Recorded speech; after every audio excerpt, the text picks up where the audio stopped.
Thank you so much, Pat. And thank you, Beth, for giving me this opportunity to talk about one of my real passions, which is retirement security. So I'm very grateful that each of you are here today because retirement is a big issue these days, as many of you know.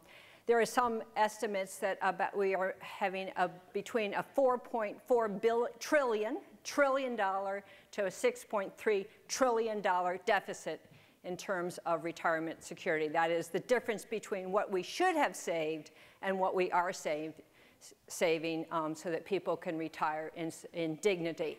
And as a result, a lot of Americans are really afraid of retirement. The National Institute for Retirement Security, for instance, has done a study that showed that 85% of Americans, 85% are concerned about their retirement, and 55% are very concerned about their retirement, and with, as you can see, good reason.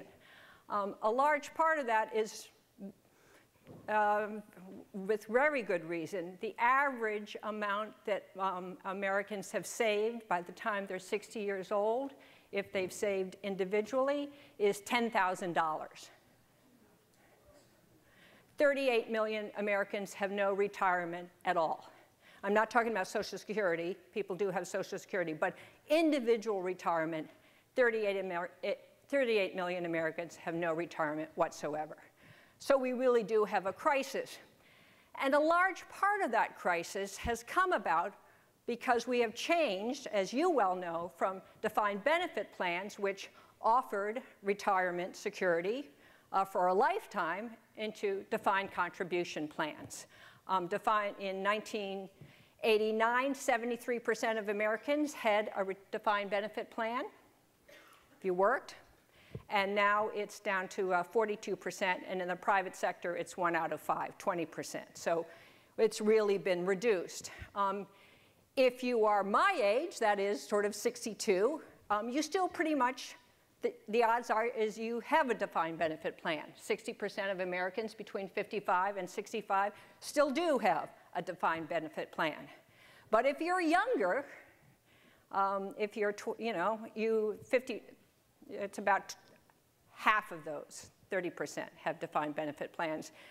As you know, most people have then switched to defined contribution plans. The risk, many businesses have gotten rid of the risk of a defined benefit plan and moved to defined contribution.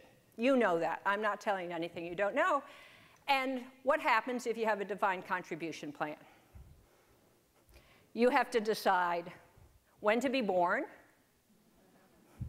because obviously it's much better to retire in 2007 than 2008, right? You have to decide when to die, because you have to know how much you're going to save. You have to decide how much to save anyway. You have to decide what to invest in without probably going to all the business schools that you've gone to. And then you have to make sure that you don't have any crisis in your family, because for every dollar that is put into a defined contribution plan, 25 cents is taken out every year. Did you know that? So you're learning something from a Tina talk. I just want you to make sure you know, 25 cents. So that is called leakage.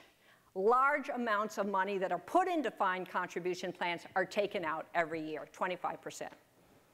That can't happen with a defined benefit plan. So the question is, what to do?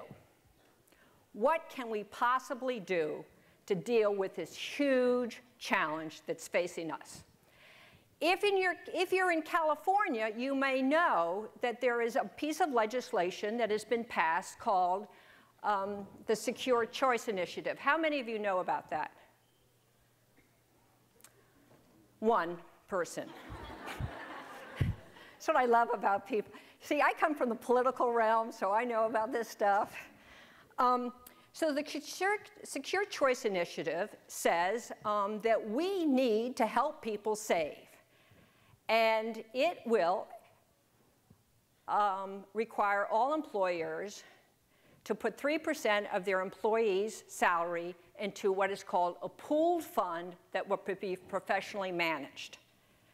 And it will mean that the risk will be shared, the longevity risk will be shared, so it won't matter when you're born or when you die.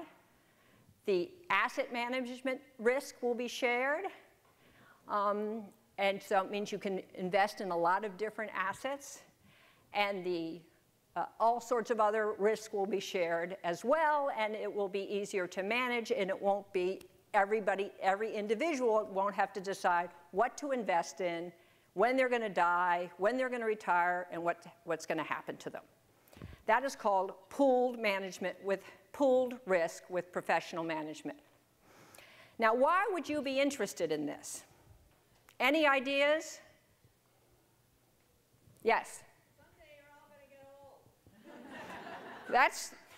old. Somebody that's not thinking about private equity. How interesting. I'm shocked. It means, you guys, if we all move to 401ks, can 401ks with daily liquidity invest in private equity? Huh. Say that louder. So if you're thinking about the future of your industry, are you going to let it go into the 401k system? That was kind of a light no. You got to think about that. See, that's why it's really important to have a few people who don't just do investment, but do a little politics too. And that is the point of this, which is if you are going to have a private equity industry, if you're going to have a hedge fund industry, if you're going to have a real estate industry, you're going to need large pots of patient capital, large funds that can invest in your funds. And they're not going to be there unless you create those funds, and they're not going to be there unless you have the political will to create those funds. Was that clear? Good.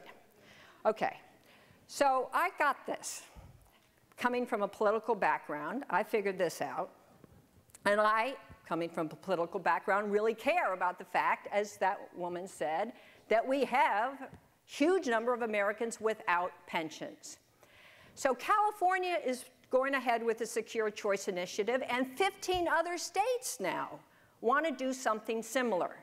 In California, if this goes through, it will recreate $6 billion a year of new money that can be invested in all sorts of different asset classes. Did that wake you up? I'm trying to wake you up. I'm trying to get your attention. Thank you. And I have gotten the attention, not just me, but a number of people in private equity have figured this out. And so I am forming, in a bipartisan effort at Georgetown University, to help those states get these pieces of legislation passed and get these systems of pooled assets, pooled management, pooled investments set up with professional management. So let me just describe who I'm working with, because it's kind of interesting. As some of you may know, I come from a Democratic family. Does anybody not know that? Okay, I just don't know how many people are really focused on just management. Okay. So I'm working with Ken Mellman, former chair of the Republican Party. Okay. He's at KKR, which is one of the sponsors of this event. And David Marchek of Carlyle, also private equity.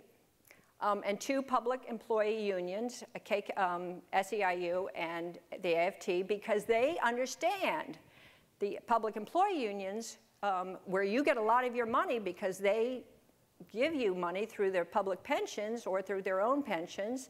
They understand that they can't work alone. They can't ask taxpayers to keep paying for their pensions if everybody else doesn't have a pension.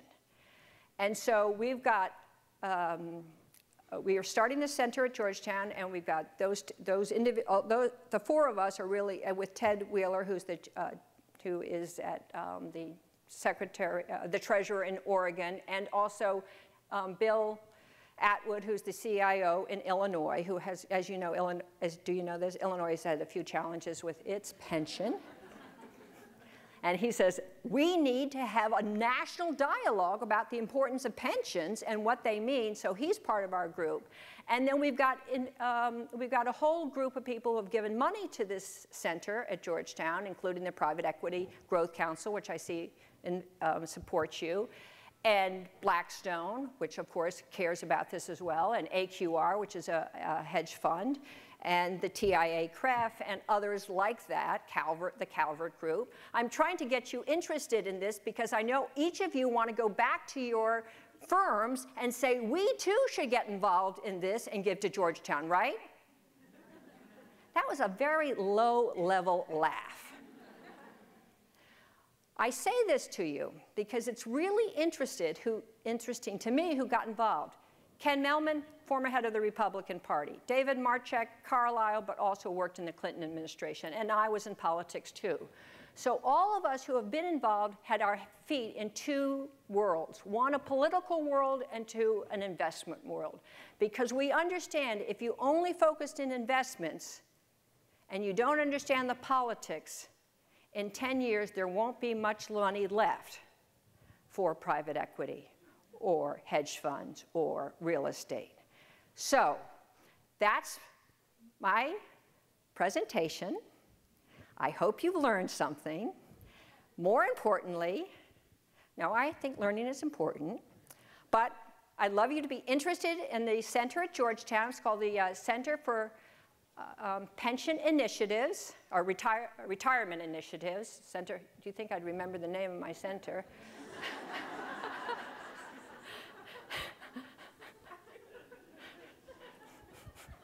Can't do everything, right? Thank you very much.